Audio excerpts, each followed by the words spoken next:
Hello everybody, beau-hindman here, once again with a video of stuff I like. This time I wanted to do a quick not so quick stuff I like about another Gundam. If you've heard me talk about Gundams before, you might have seen me discuss, if you follow me on Twitter, this cool guy right here, the Beargguy. Beargguy. Anyway, he is the latest acquisition of mine, and it's a big fat package, as you can see. I'm going to break it down a little bit. I'm going to show you some of the parts and some of the goodies before I do, and then I'm going to assemble it and then show you in a little bit in the same video. I'm going to edit it together, the completed package. I'm going to explain a bit. Before I do, of course, the last two I got were 1/144th scale. I'm not sure which ones these are, but I'll post the pictures and everything as I'm talking to you right now. These were pretty cool because they're a little bit, they're a little bit fragile. Compared to my other Gundams, they're a bit fragile and very, very thin. But they're so unique looking. I really wanted to get these two. I mean, this one's got like high heel type things on it. Anyway, I'll list all which ones they are. Either while you're watching, I'll overlay the pictures of it, or I'll list it there in the comments or description. But these last two I got were absolutely fantastic. But just kind of as a point of reference, this one has this massive gun here. How I pick out my Gundams is I basically go to Hobby Link Japan. I'll put the link in the description. And Hobby Link Japan is fantastic because it's like visiting the coolest toy store you ever could imagine, but it's pretty inexpensive. The shipping can sometimes make things a little more expensive, but it's absolutely fantastic. I mean, I just look through it and pick out what I like. That's when I stumbled across this Beargguy. I'm guessing that's 2 G's. I don't know what that is. But I wanted to break it down real quick. First, I'll show you some of the box. What's really cool about this one, sorry about that, I'm still getting used to the camera and layout here. What's really cool about this one is he's literally a bear, like a Gundam bear. Really strange, but just so cool looking. If you look at his ribbon in the back here, it's actually a jetpack, and I'll show you that part. And you can't really see it here, I'll show you, but you can actually make his face different. There we go. You can make his face different if you want. Totally cool. I mean, he's not only that, but he not only is he adorable, but he's got that kind of stocky feeling to him that just makes you just want to play with it. The instructions are full cover. Now, in a Gundam kit, you're going to get instructions in Japanese. Don't worry about it. You don't need to read them. This is the genius.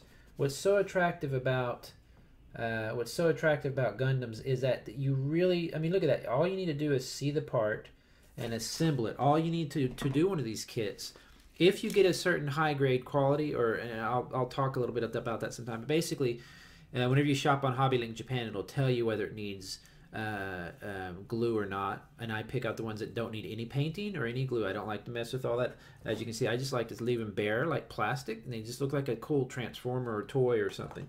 There's something so wonderful about the engineering it took to produce. First they animate them in the series or in a drawing, and then they make them. There's something so nice about how they transfer that it's so incredible. But if you just get a pair of these, and these are jewelry. I can't even say it. Jewelry. A jeweler would use these to kind of clip, I think, small. Now, before I got these, I was just using a pair of toenail clippers, and what you're going to use, and that's all you should need. Technically, really, you still want a straight an X-Acto blade to still cut off some of the little bits and stuff, but essentially you get in a pack, you're going to get all these reams of plastic. Now it's just so, this is like, if this doesn't make you kind of like feel like a kid again. There's the ribbon. See the ribbon, how glossy and bright it is, and it's molded in the colors, the high grade quality ones, HG or greater. I'll have to tell you, I'll kind of explain that sometime. Maybe I'll link you. In fact, I'll probably link you to a video of Hobby Link Japan's explaining that. basically one of the higher quality kits. If it says it doesn't need paint or glue, you can just you're gonna get it molded in place. I mean, in the colors that you when you assemble it, it's gonna have all the proper colors.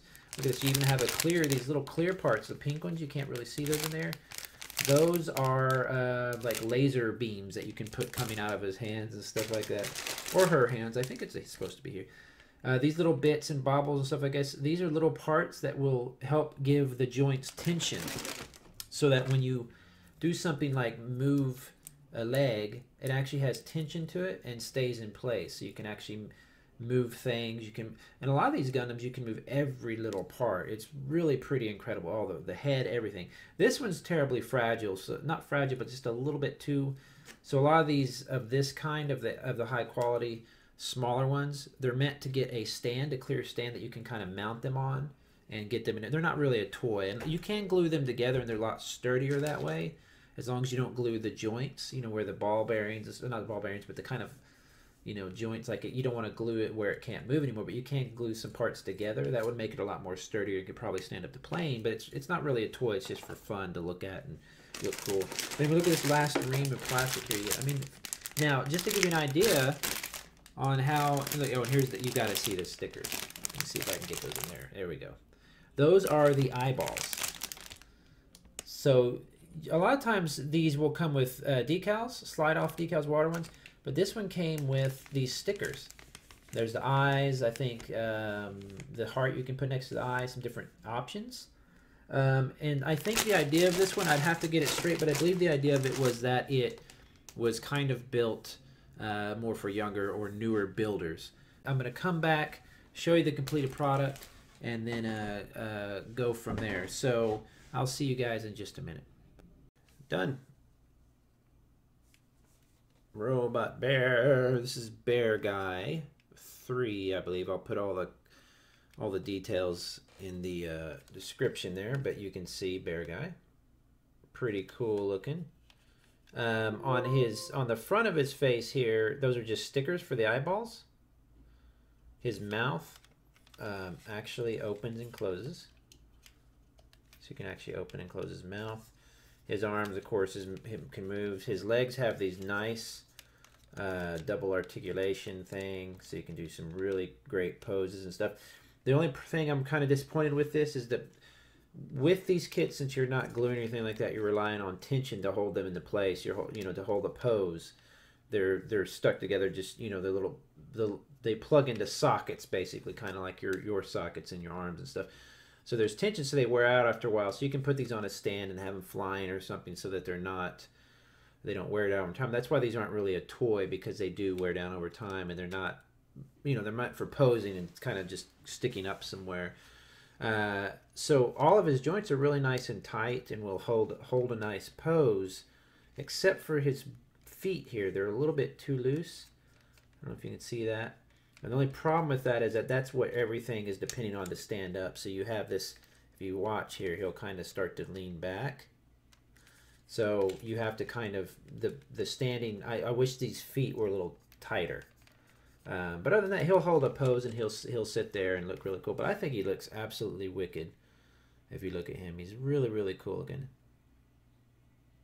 Pretty cool.